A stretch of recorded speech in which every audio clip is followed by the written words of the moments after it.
Nova Manhã. Conexão Brasília com Diego Amorim. Conexão Brasília. Nova Manhã. E aí a gente respira fundo e volta para nossa realidade. Vamos voltar para a realidade. Diego Amorim está chegando. O assunto de hoje não poderia ser diferente do que a prisão do ex-deputado federal Roberto Jefferson, tudo que aconteceu em torno dele nesse fim de semana.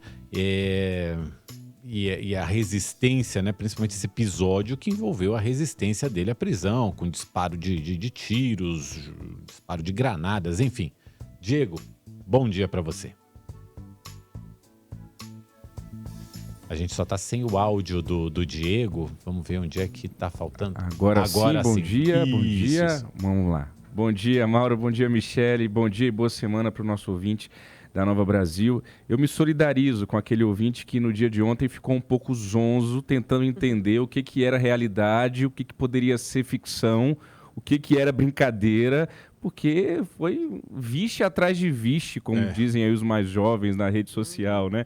Vamos lá, o Roberto Jefferson, quem é Roberto Jefferson? É um ex-deputado federal, lá no governo do PT, foi pivô do esquema do Mensalão, foi condenado pelo Mensalão. No governo de Michel Temer, ele reaparece, ele que é presidente hoje de honra, mas era presidente ali na ativa do PTB. PTB sempre teve o Ministério do Trabalho. No governo Temer, ele tenta emplacar a filha dele, que à época era deputada federal, a Cristiane Brasil, como ministra do Trabalho. Não dá certo.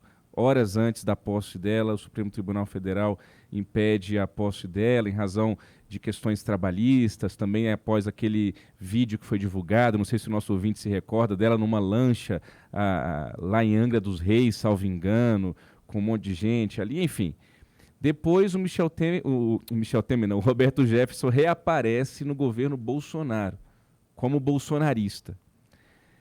Tenta se candidatar à presidência da República neste ano pelo PTB, não consegue. O Padre Kelmo surge, do nada, surge uma pessoa chamada Padre Kelmo e vira candidata à presidência da República pelo PTB no lugar dele. Na pandemia, o Roberto Jefferson começou a ser investigado no âmbito de um inquérito que corre no Supremo Tribunal Federal e que investiga as chamadas milícias digitais. É o Alexandre de Moraes que toca esse inquérito. Por quê? Porque ele vinha reiteradamente divulgando vídeos com xingamentos e ataques a autoridades da República, incluindo ministros do próprio Supremo Tribunal Federal. Cria-se ali uma grande discussão em torno da liberdade de expressão, em torno da legitimidade desse inquérito que corre no Supremo Tribunal Federal, sem a participação de fato do Ministério Público. É demais prender? Não é demais prender? É censura? Não é censura? Pode o Roberto Jefferson xingar e falar o que quiser? Não pode? Enfim, nos últimos dias, Roberto Jefferson grava um novo vídeo com xingamentos à ministra Carmen Lúcia, que eu não vou nem repetir aqui, não vou dar esse palanque para o Roberto Jefferson. O Alexandre de Moraes, então, manda revogar a prisão domiciliar. Por quê? Porque o Alexandre de Moraes já tinha mandado prender o Roberto Jefferson no passado, ele ficou preso, alegou questões de saúde. Alexandre de Moraes relaxou a prisão dele e foi para a prisão domiciliar. Ele estava com uma série de medidas cautelares lá, um monte de coisa que ele não podia fazer, mas estava preso na casa dele.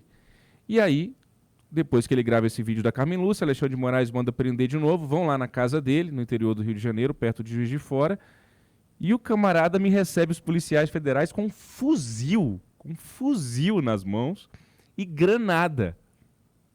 Como é que ele... Ah, mas ele é CAC, é colecionador, né? Pode ter direito a fuzil. Mas granada. Grava vídeos, coloca esses vídeos nas redes sociais. Como preso ele não poderia, né? Como preso ele não poderia jamais ter o porte de armas. Essa é uma das várias perguntas que vão ter que ser respondidas nos próximos dias. Como que ele tinha uma granada em casa? Como que ele conseguiu montar esse cenário todo pitoresco de ontem. Enfim, a Cristiane Brasil, filha dele, chega a gravar vídeos também. Enquanto isso estava acontecendo, ela gravou vídeos convocando as pessoas para irem para frente da casa do pai dela. O Twitter agiu rápido ali. Eu estava vendo o Twitter, vendo os tweets dela, de repente, sumiu. Não tinha mais nada da Cristiane Brasil. Inclusive, ela estava dando entrevista nesse momento para uma emissora e ela disse que também esperava já que o Twitter ia cortar lá as mensagens dela. Aí o Jair Bolsonaro, presidente da República, rapidamente coloca também no Twitter uma mensagem repudiando a atitude do Roberto Jefferson. Jair Bolsonaro estava ao vivo numa live com o ministro Fábio Faria e com outras pessoas ali. O presidente Bolsonaro disse que não conhecia, não é que não conhecia, mas que não tinha amizade com o Roberto Jefferson, que nunca tinha nem foto com ele, o que não é verdade. Horas depois, minutos depois, as redes sociais espalharam aí as várias fotos recentes de Jair Bolsonaro com o Roberto Jefferson. Ele manda o ministro da Justiça, Anderson Torres, lá para ver a situação em loco, num gesto que não é comum você mandar um ministro da Justiça. Claro que a gente estava diante de um episódio também incomum, mas não ficou claro ali por que o ministro foi, qual era a intenção de colocar. Se ele não queria colocar a crise no colo do governo, que não colocasse um dos seus ministros ali, a Polícia Federal estava fazendo o seu trabalho. Deixasse a Polícia Federal tocar é outra resposta que nos próximos dias a gente vai ter que entender melhor qual foi o papel do ministro da Justiça aí. Ele deu uma entrevista ontem à noite dizendo que não chegou aí até o local, que acompanhou a rendição de Juiz de Fora. Tem algumas perguntas em aberto aí ainda. Pois bem, o padre Kelmo aparece lá na casa, entrega o fuzil para os policiais. Quem não acompanhou e está ouvindo o rádio agora deve estar... Mas que é isso? Aconteceu isso. O padre Kelmo foi lá, pegou o fuzil, entregou o fuzil para os policiais. Só alertar, né, Diego? Isso não é uma série de ficção. Isso aconteceu ontem aqui no Brasil. É isso aí, eu não estou contando nenhum Netflix aqui, não. A gente está na semana da eleição, há uma semana, e o Brasil viveu isso no dia de ontem. E aí começou também ali, para finalizar, senão vocês brigam comigo, eu já estou passando o meu tempo aqui. Havia ali uma guerra de narrativas já, né? E aí começou a surgir um monte de dúvidas ali, e avaliações, e análises da história. Então, isso foi estrategicamente preparado para ser uma semana antes da eleição. O Bolsonaro vai dar um indulto e vai perdoar. Começou. Bolsonaristas primeiro foram em defesa apoiadores de Jair Bolsonaro, foram em defesa do Roberto Jefferson. Depois o Jair Bolsonaro, o presidente, grava um vídeo chamando o Roberto Jefferson de bandido e dizendo que ele havia determinado a prisão do Roberto Jefferson. Não foi o presidente Bolsonaro, foi o Alexandre de Moraes que depois dessa situação expediu um novo mandado de prisão por tentativa de homicídio, pela situação toda, de ter tentado atingir, e atingiu. 2 policiais federais ficaram feridos, graças a Deus estão bem, já receberam alta. Um mais grave de tudo isso também, não sei se é o mais grave, quem sou eu para criar aqui a hierarquia da gravidade dos fatos de ontem, mas um cinegrafista da Rede Globo foi agredido. Ele passou a noite em observação na UTI, eu até quero ver daqui a pouco as notícias atualizadas sobre esse cinegrafista. Foi agredido, caiu no chão desmaiado. Um cinegrafista, senhor de idade, em frente à casa lá do Roberto Jefferson. Enfim, concluo, Mauro e Michele, dizendo que, ok, você quer questionar esse inquérito, você quer trazer para o debate as atitudes do Alexandre de Moraes, as decisões recentes, você quer discutir juridicamente o Estado Democrático de Direito, essa participação ou não do Ministério Público nesse inquérito, mas não venha justificar o que aconteceu ontem. Assim, não é possível que a gente... ontem eu perdi algumas amizades, até coloquei isso publicamente nas minhas redes sociais, e vou tocar a vida sem essas amizades, porque não dá, em hipótese alguma, a gente justificar o cidadão receber policiais federais a bala. Mas é porque... Não tem mais é porque... São assuntos diferentes. Você quer discutir o inquérito do Alexandre de Moraes? Vamos discutir em outro momento. Nesse momento aqui, a gente está para contestar e para repudiar e para criminalizar a atitude do Roberto Jefferson de receber a balas.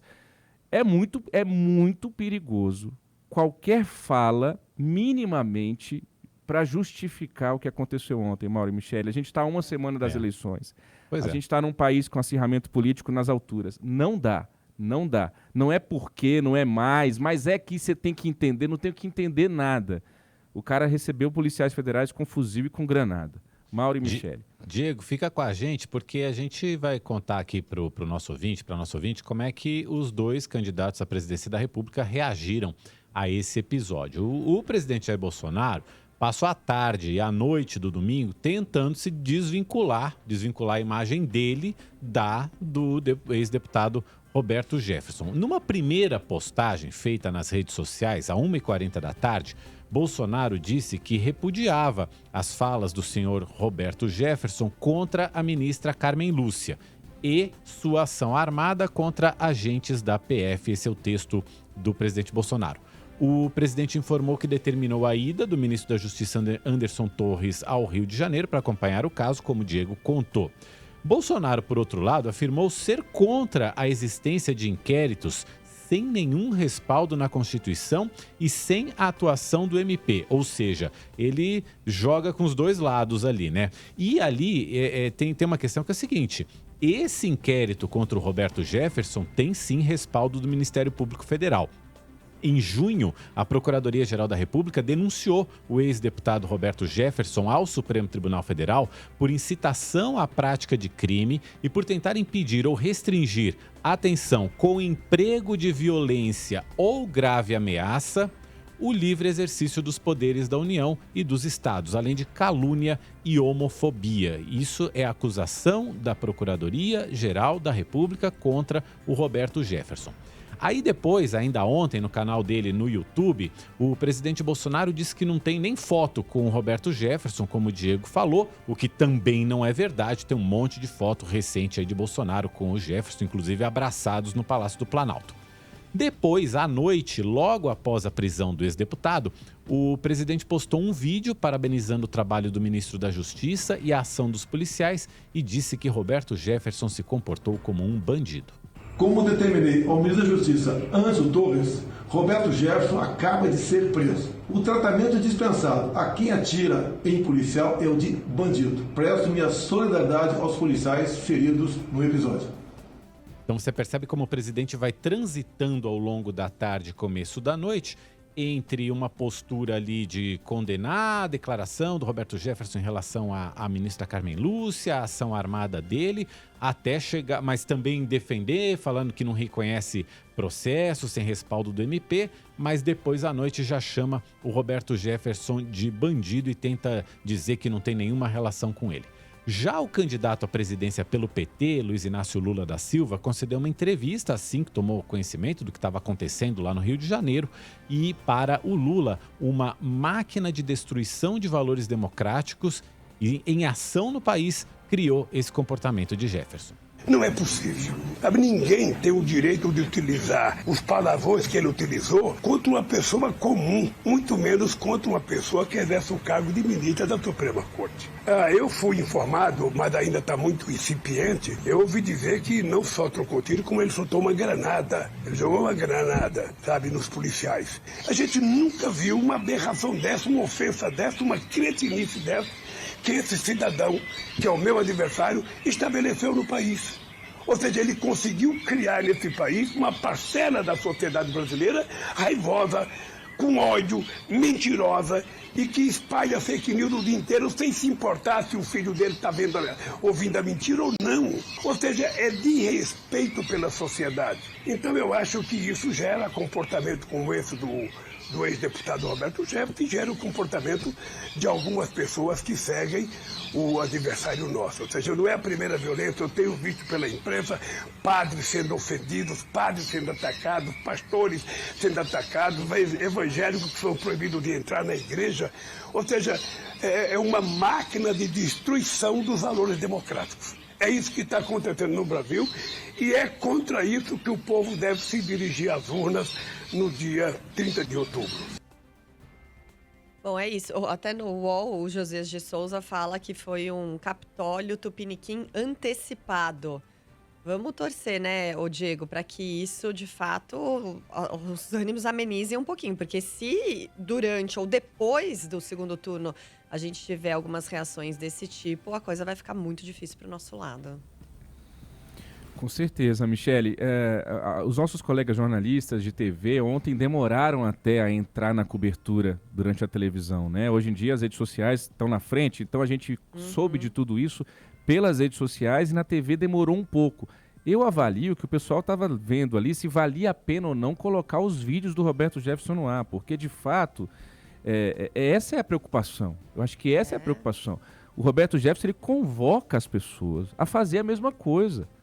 E coloca Deus no meio, coloca a cruz de Cristo no meio, coloca um monte de coisa, família, pátria, essa coisa toda que a gente está vendo aí. E ele mistura tudo isso e convoca as pessoas a fazer a mesma coisa que ele. Assim, você imagina, a gente está há 5 dias, 6 dias das eleições. Eu até estava lembrando, Mauro, Michele, vocês me permitem me contar só essa história. Claro. Anos atrás, aqui em Brasília, eu cobri ali no Salão Azul do Senado Federal uma confusão também, não sei se vocês se recordam. Houve uma decisão do Supremo Tribunal Federal para destituir Renan Calheiros da presidência do Senado, porque ele era réu e réu não podia ficar na linha sucessória do presidente da República. Depois, a própria Carmen Lúcia e o Supremo tomaram uma decisão meio esquisita, que não pode, mas deixa o Renan como presidente do Senado. Mas antes disso, teve uma decisão para ele ser destituído da presidência do Senado. E o oficial de justiça foi lá no Senado entregar essa decisão. E o Renan Calheiros simplesmente se recusou a receber o oficial de justiça. E aí ficou aquela confusão. Aquilo ali já foi o auge do auge do auge. Assim, era um absurdo, né? Como a gente... Estou contando essa história para dizer como a gente está normalizando as coisas. Como tudo está ficando normal, assim. O Renan Calheiros se recusou a receber um oficial de justiça e naquela época já foi um grande escândalo. E hoje a gente está aqui tendo que contar um cidadão que não só se recusou a receber a polícia para ser preso, como reagiu com fuzil e granada. Diego Amorim, obrigado por hoje, pela análise, por nos ajudar a contar esse episódio e analisar para os nossos ouvintes aqui no Nova Manhã. Até amanhã, boa segunda para você. Até amanhã, boa segunda e boa semana.